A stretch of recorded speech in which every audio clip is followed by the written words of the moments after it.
Hey minions, Princess Sarissa here. Last episode, we saved the Hiryu, and we were able to fly around a little bit, and we learned that King Xezat, one of the four warriors of Dawn who helped seal Exdeath 30 years ago in RASAR's world, was preparing to assault Exdeath's castle via a fleet on the Eastern Ocean.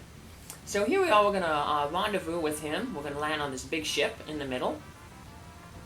And, hey, Galuf gets to meet his old friend Xezat.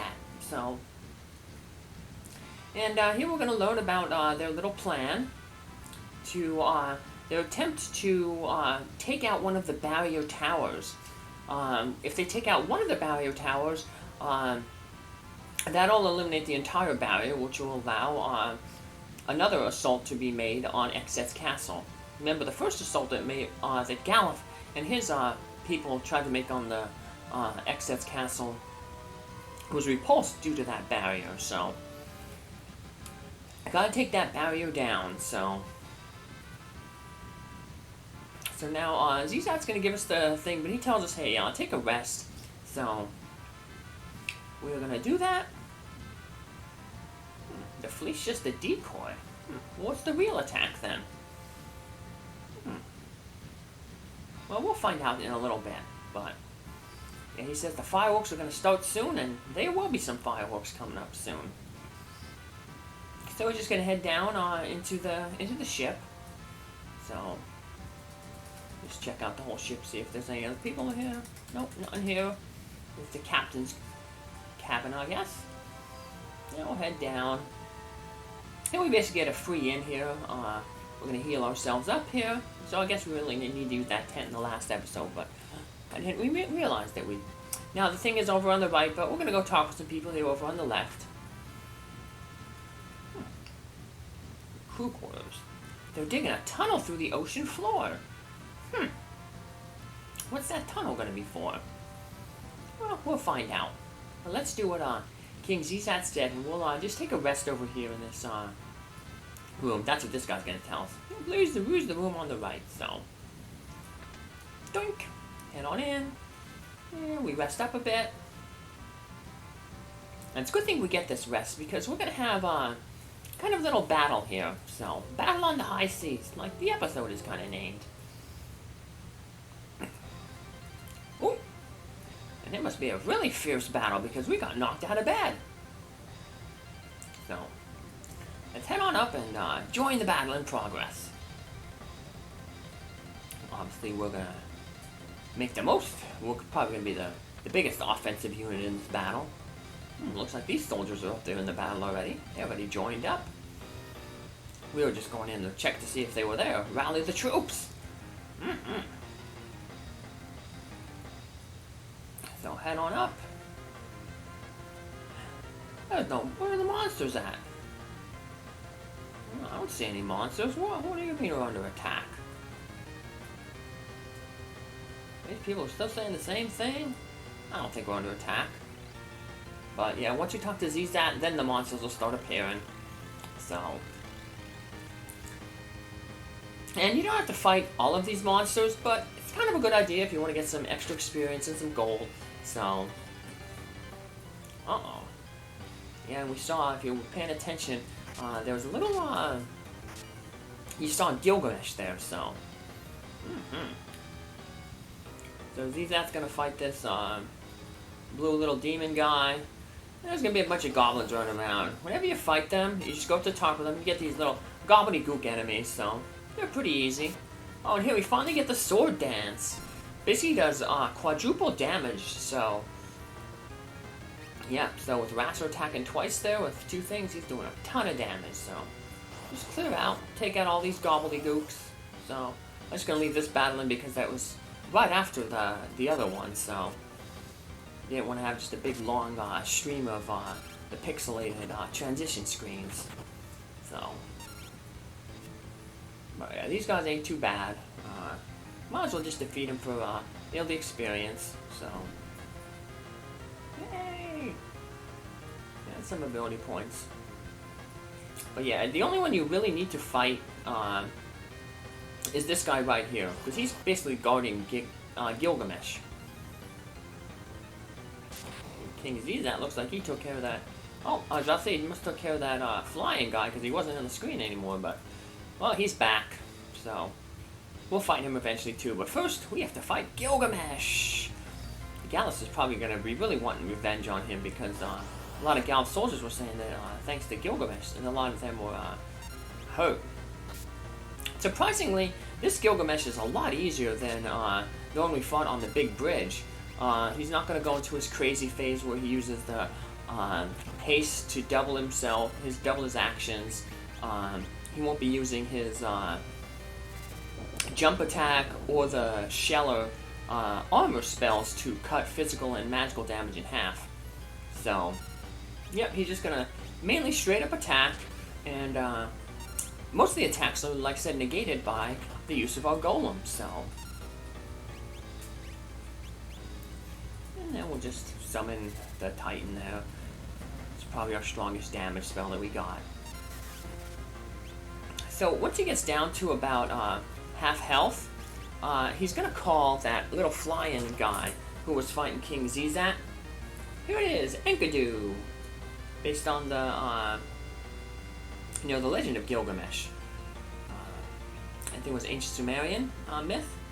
So, but yeah, he's gonna start off with the White Wind, and that's going to basically heal Gilgamesh. He's gonna give him back 4,000 hit points because it heals based on the amount of hit points that Enkidu has, and Enkidu starts with 4,000 hit points. So, I want to take care of Enkidu first because he's gets him out of the way. He has obviously a little less than half the hit points of Gilgamesh, and we don't want him healing Gilgamesh, so take him out. And we got lucky there. RASAR used another sword dance, and was able to finish off Enkidu there in one hit, so yeah, I think you get different dialogue if you defeat Gilgamesh first, and then Enkidu. Because once you defeat Gilgamesh here, he's gonna like turn to Enkidu and be like, hey buddy, I need your help, and he's like, where you at? I guess he wasn't paying attention to see that we defeated him. So, yeah, but I think if you defeat Gilgamesh first, then he basically says, like, you deal with him, basically. So, something along those lines. So, well, do just standard, everyone attacks, Galuf jumps, and Lenna will just throw out things. Throw out whatever summon she needs, so.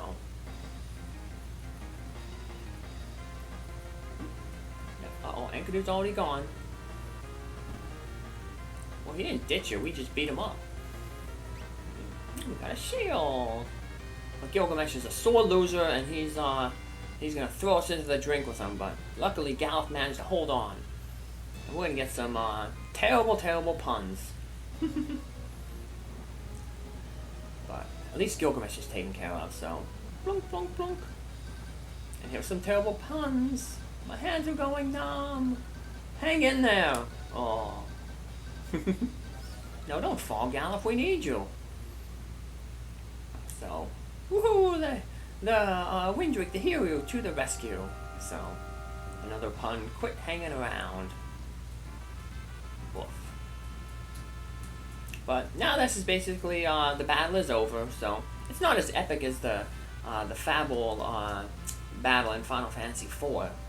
That's a good thing. But if we notice there in the behind the Windrake's wing, we saw Xezat. He went downstairs. So let's head downstairs. We'll talk with some folks there. But yeah, that's where we gotta go. We gotta go talk with King Xezat. That'll what monsters? We already took care of them all. So but yeah, these guys tell you in case you missed seeing King Xezat go downstairs that to go down there. So.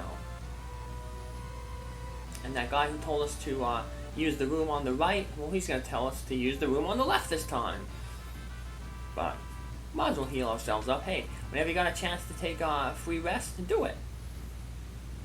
Because this tower up here that we're going to be going into, it can be pretty tough. So, take your chance to heal up. Yeah, luckily, even though we technically are kind of on a timetable, we can spend the night here, so. Hey buddy, I want to talk with you. The king awaits you in the room on the left, so let's head over there. This is where we're going to learn what the real plan is. So remember he mentioned that they were building a tunnel? They're building a tunnel under the sea to get to the tower. Basically through the basement.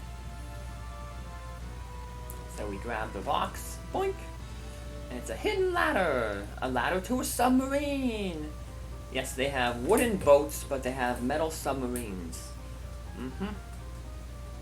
So this is all controlled. We don't get control of the submarine until later. But now we're going to get the whole plan. Basically, while the people are engaged with, while Exdeath's minions are engaged with the fleet above, they're going to sneak into the tower through the tunnel that they built on the sea floor using the sub. So there's the little thing. We head in here. Now, once we get control of the sub, eventually, that little staircase on the lower right, that's a free in. And whenever we dock somewhere, we're going to have this little like screen here. Basically repeated all the time, so there'll be a little docking thing, and then there'll be a little hole. You enter through the hole now, take it to whatever dungeon you're going to be going into. In this case, we're going into the southeast barrier tower. So, it's a pretty straightforward dungeon, but that doesn't mean it's going to be an easy dungeon. So, here we are, we're in the tower. So we're going to split up here. He's going to send us to destroy the antenna on top of the tower, and he's going to destroy the generator down below. So he's going to split up, and he's going to give us this plant, the Whisper Weed. Another making an appearance from Final Fantasy IV and Final Fantasy IV The After Years. But it's basically, think of a plant, but it's going to be used as like a walkie-talkie. So even though he told us to go upstairs, we're going to go down here and look at this. What are you doing? Don't even take out that antenna.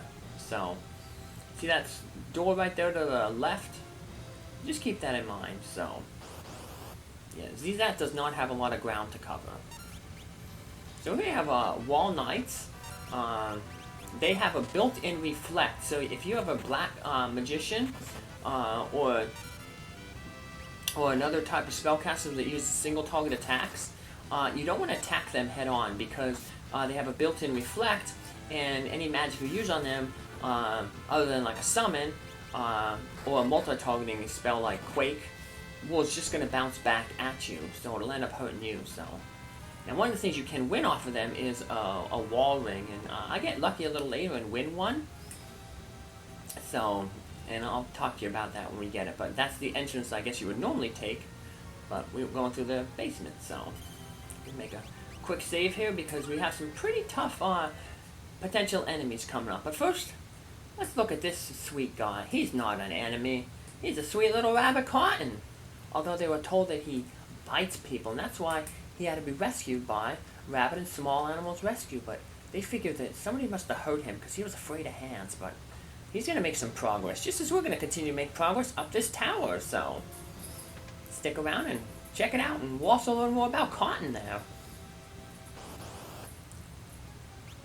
So here's what I fought another one of those Reflect mages, and I won the Reflect, the Wall Ring. That gives you Auto Reflect, and that's, I really want that on Faris. I gave Faris the bone mail because she has the most hit points and potentially survive attacks. Because this is the monster that I was really worried about. Now there's a few chests in here that have monsters in a box. It can either be a red dragon or a yellow dragon. Red dragon's fire, yellow is thunder. If you we really want the wall ring on Faris because when she has that bone mail, she's considered undead, and she's weak to fire.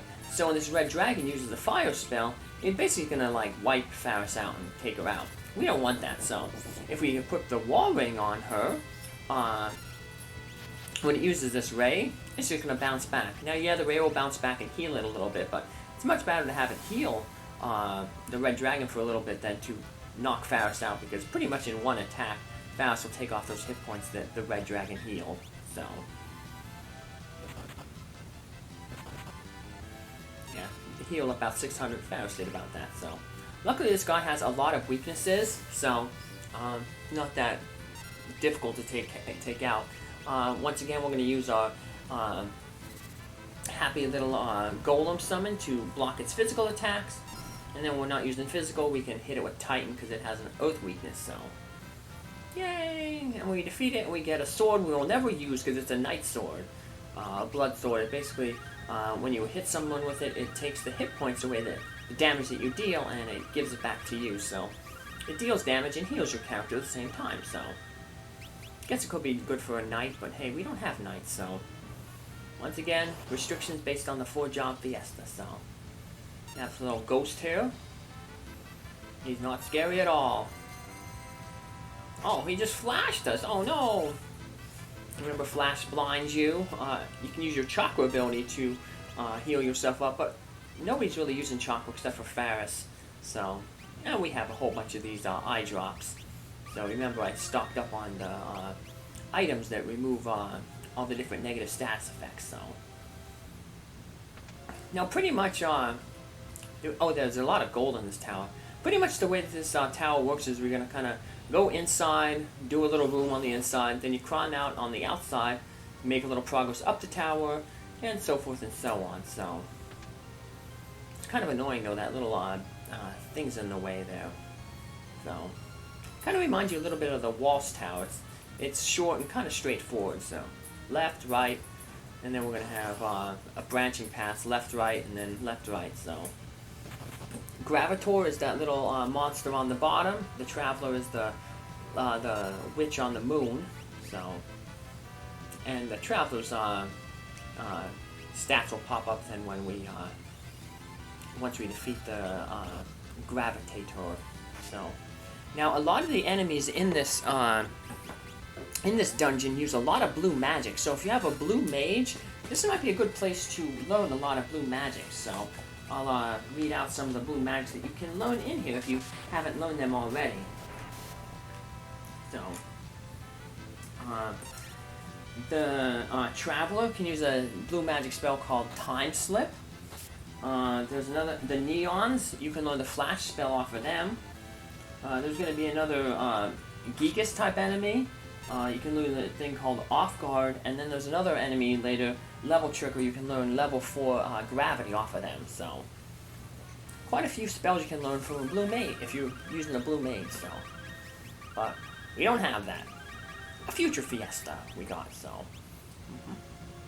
I think for our next Fiesta run, I have a blue mage lined up for Tiny Toad's rescue. So, yeah, we got a lot of gear we're getting in these chests here. So. Now some enemies only appear on the outside, so but I'll kind of point them out. So, and now we get a call from Xezat, and he's like, "Oh, I've made it to the generator," which was like a few steps away from where he was. So, yeah, he's been making really slow progress compared to us. So. But he just keeps telling us, "Hey, keep going up." So don't worry about me. You take out the antenna. I'll take out the generator. So, now once we hit the 8th floor here, this is where you can start running into those level checkers, both on the inside and on the outside. They're the ones who can teach you that level 4 gravity spell. So you might want to go to the right first. If you go to the right first, there's a save point.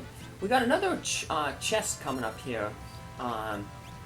With a monster in a box. So there's a new enemy, the Magnetite there in the back. They basically just used like this magnet spell, and it didn't do anything though to RASAR, because RASAR's already in the front row. But he basically tries to pull your characters from the back row onto the front row. So it can be kind of annoying if he pulls like a weaker character, but he's not too difficult. He's probably your least worry there, so. Unfortunately, like I said, he resisted Oath, so he took no damage from Titan, but that's okay. Like I said, he's not much of a problem. Take him out nice and easy, so. But, Anyway, yeah, on the chest to the left, the door to the left is going to take us to another chest with a monster in a box. That's going to have a really good item, and we'll talk about it when we get it. But last time we met a red dragon.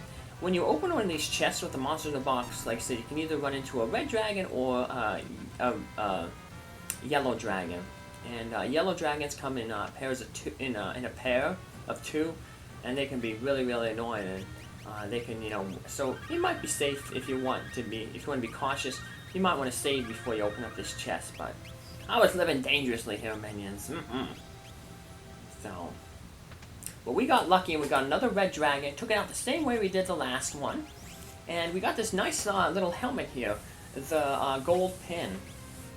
What the gold pin does is it's going to cut our magic use in half. So now any spell that Lenna costs, we just cut the cost in half. So you can add a little bit of equipment here, so yeah. We'll give the coronet, gives a little bit more magic defense. So yeah, the big advantage of the bone mail is it basically stops so many status effects. So like instant death, and that's why Faris didn't get blinded. So and here those level triggers. So they basically cast like a spell to try to check your level, and then based on your level, they may use one of those blue magics. So if they see that one of your levels is a multiple of 4, then they'll use that level 4 gravity to basically cut your hit points down to a quarter. So goodbye, Mr. Traveler. Yay! Now before I save there and use a tent to heal up, I wanted to come out here because on the outside here, once you pass the save point, this is where we can meet the final enemy in the area, these ziggurats. So, and they can use that off-guard spell, and it kind of lowers your defense. So thunder, because the magnetite is weak to it. There's the off-guard there. See, it decreased Lenna's defense there. So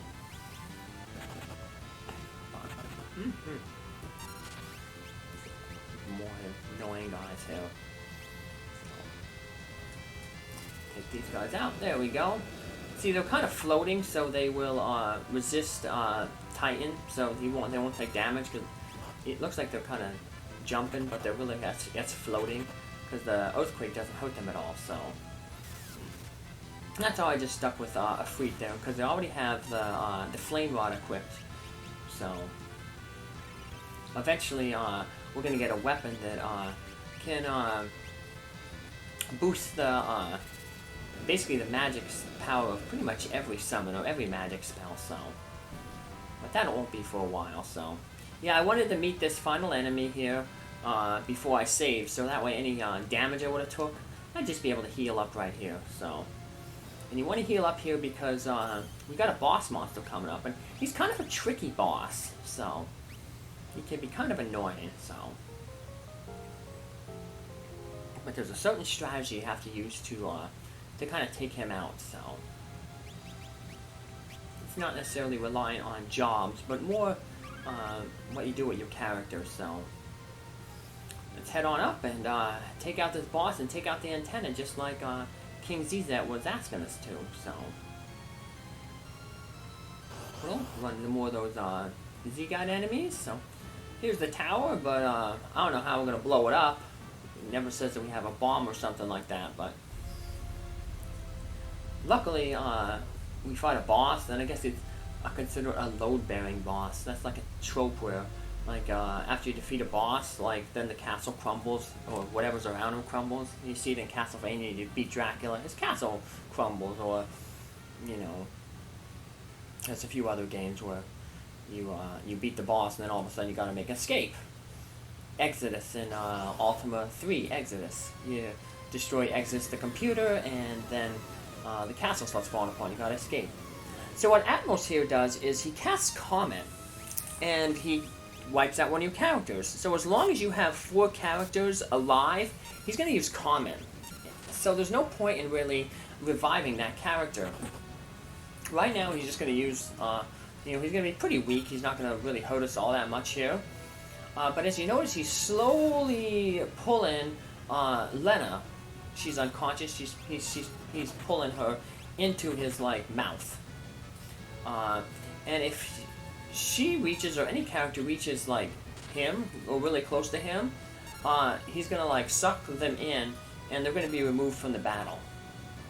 So basically, you just want to keep your character knocked out, and once they get close, then you can revive them. And basically, you just want to kind of hope that you know, all your characters are alive when not knocked out when you defeat it, because then they can all get the ability points. Bosses, once again, don't give experience, so you're not going to gain experience, but they do give some good juicy ability points.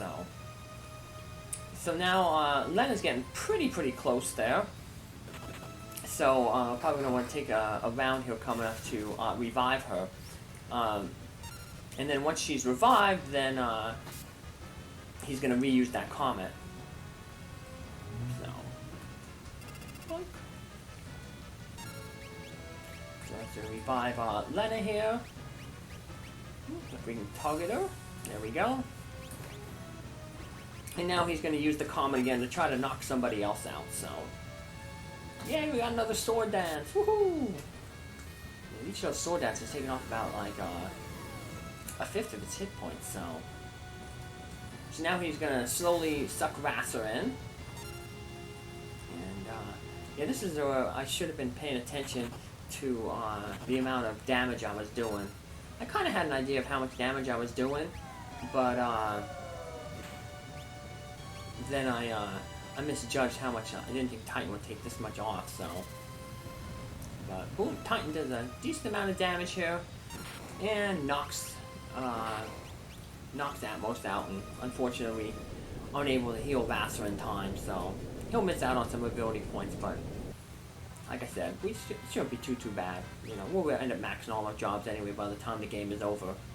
So once we defeat Atmos, that also will destroy the antenna, and we successfully completed our mission. But has King Xezat completed his mission? Well, let's find out. We'll talk with him through the whisper read.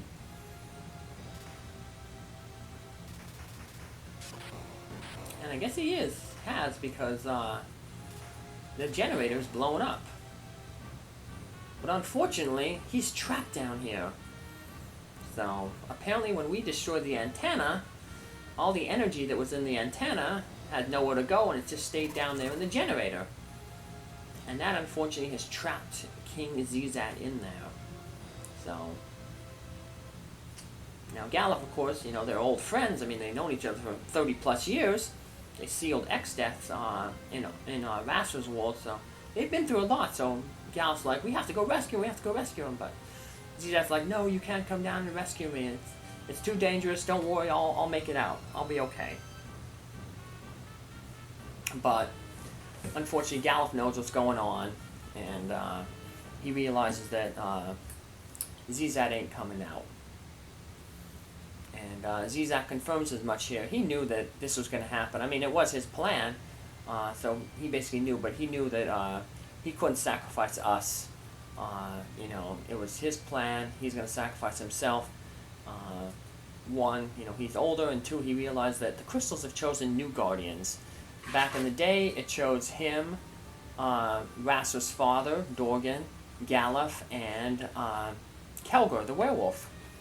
But now the crystals have chosen RASAR, Lenna, Faris, and Galuf. So he's like, it's your job to, you know, save the world.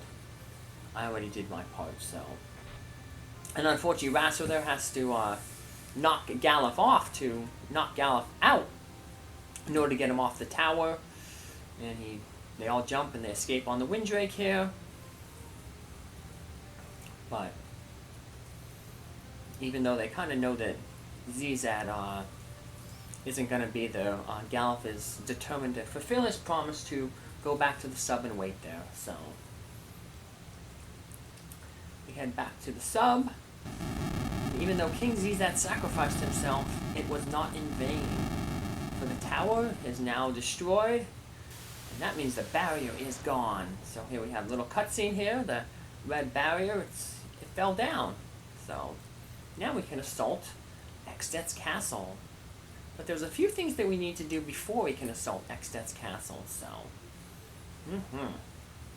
mainly we need to start exploring with the submarine. Yeah, we're gonna get the submarine here, but first we just have to wait here for a little bit.